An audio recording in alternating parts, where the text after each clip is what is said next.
కాళేశ్వరం ప్రాజెక్టుపై జాతీయ డ్యాం భద్రతా అథారిటీ ఎన్డీఎస్ఏ కీలక సమావేశం నిర్వహించనుంది. ఇవాళ సమావేశం ఏర్పాటు చేసినట్లు రాష్ట్ర ప్రభుత్వానికి ఎన్డీఎస్ఏ చైర్మన్ సమాచారం పంపించారు. ఈ భేటీకి రాష్ట్ర ప్రభుత్వం నుంచి నీటిపారుదల శాఖ మంత్రి ఉత్తమ్ కుమార్ రెడ్డి, ఇతర ఉన్నతాధికారులు హాజరు కానున్నారు.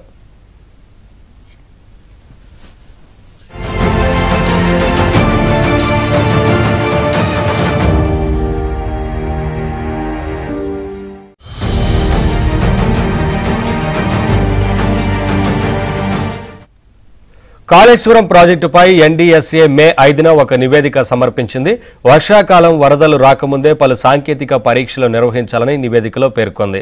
ఎన్డీఎస్ఏ సూచనలతో జూన్ 2వ వారంలో కేంద్ర ప్రభుత్వ సంస్థలు CWPRS, CSMRSలతో సాంకేతిక పరీక్షలు చేయించాలని తెలంగాణ ప్రభుత్వం నిర్ణయించింది.